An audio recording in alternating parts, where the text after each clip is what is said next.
E aí, meu irmão? E aí, minha irmã? Como é que tá tu? Bem, eu confesso pra vocês que eu tô um pouquinho cansado, porque tem umas coisas que tem sido corrida, mas eu quero manter a questão do propósito quanto à constância, né? Que quem perdeu o vídeo da semana passada, dá uma olhadinha lá que você vai saber o que eu tô falando. E eu quero manter isso, então bora lá para mais um vídeo, né? Não quero deixar vocês aqui sem vídeo toda semana, no mínimo, né? No mínimo um vídeo.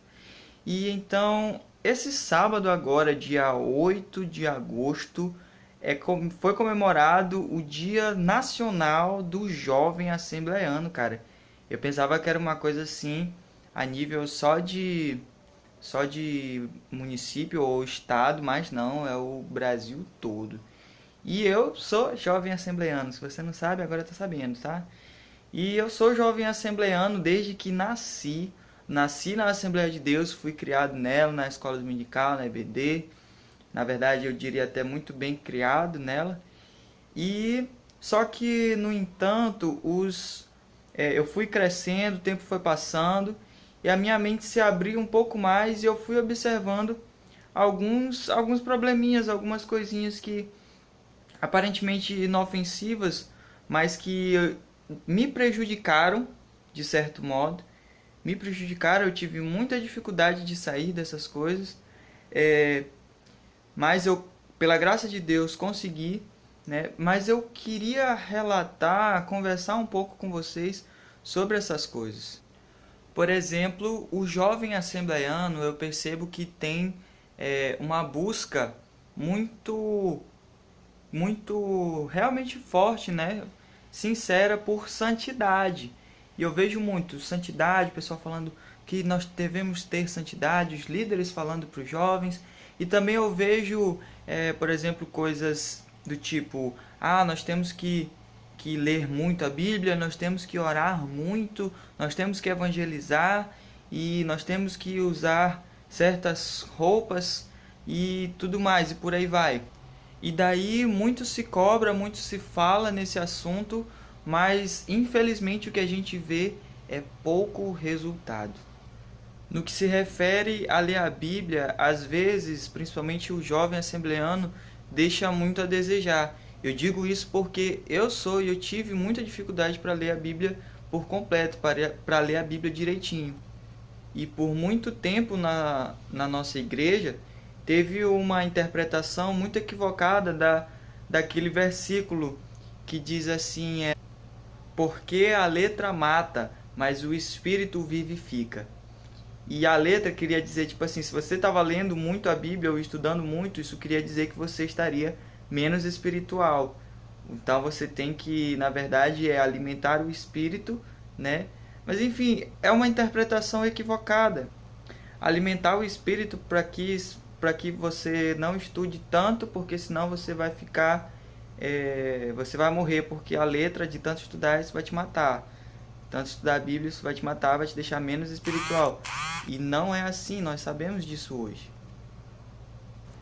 E segundo lugar, no que se refere à santidade, cara, tu é doido. A gente entende muito errado esse negócio de santidade. Não adianta querer buscar santidade por santidade sem pensar em quem é o dono da santidade, em quem é santo 100%, sabe? Às vezes a gente busca muito santidade, santidade, pensando que isso está em usos e costumes, pensando que isso está em jargões, em frases prontas. Há uns dias atrás nós falamos sobre oração e sobre frases prontas, né? E a gente pensa que está numa determinada roupa, está num determinado padrão de roupa, num determinado padrão de fala, e a gente sabe que isso não é bem assim. Colossenses 2:21, se eu não me engano, trata disso. A santidade não é uma prática legalista de simplesmente pode não pode. Não adianta a gente ficar só no pode sem entender aquilo que Jesus Cristo quer pra gente realmente fazer, sabe? E não adianta querer buscar primeiro a santidade sem buscar o Cristo Santo, sabe?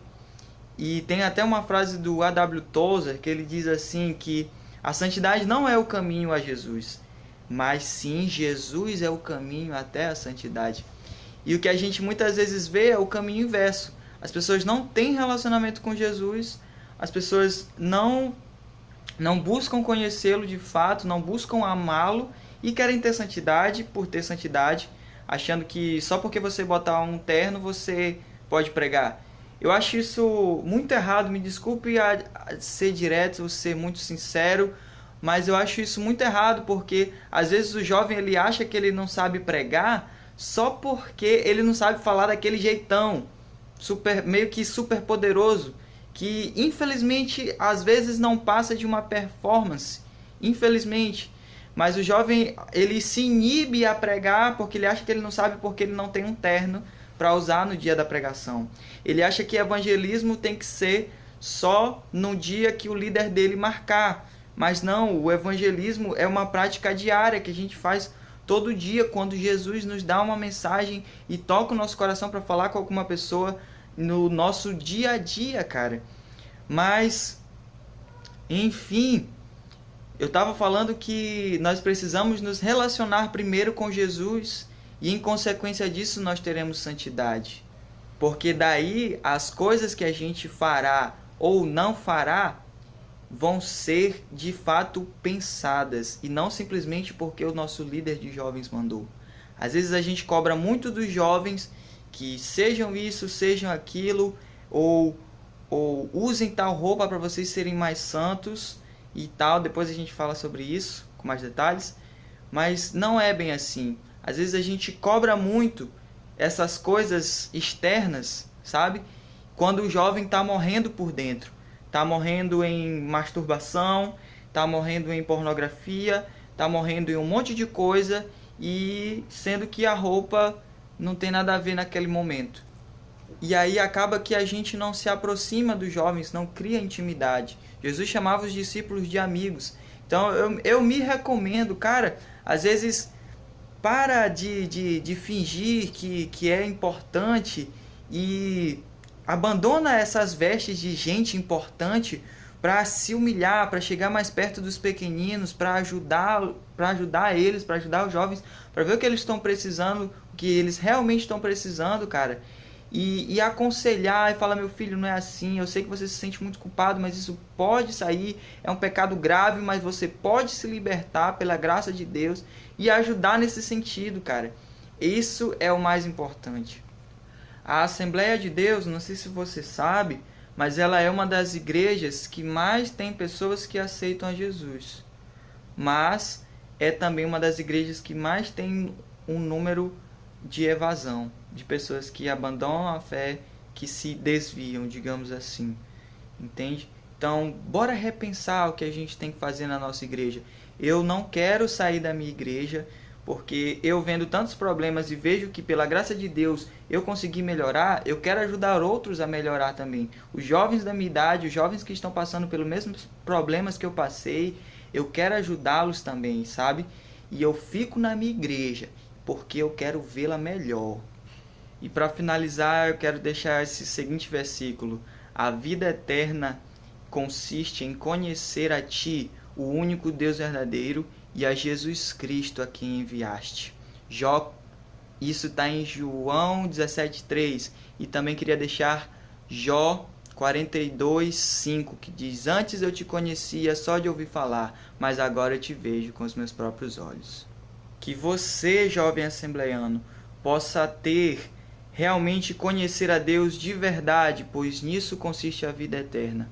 E lute pela sua igreja, conheça a história da sua igreja, evangelize, ajude as pessoas, certo? E que Deus abençoe vocês muito. Falou. Compartilhe isso daí para todos os seus amigos assembleianos. Falou.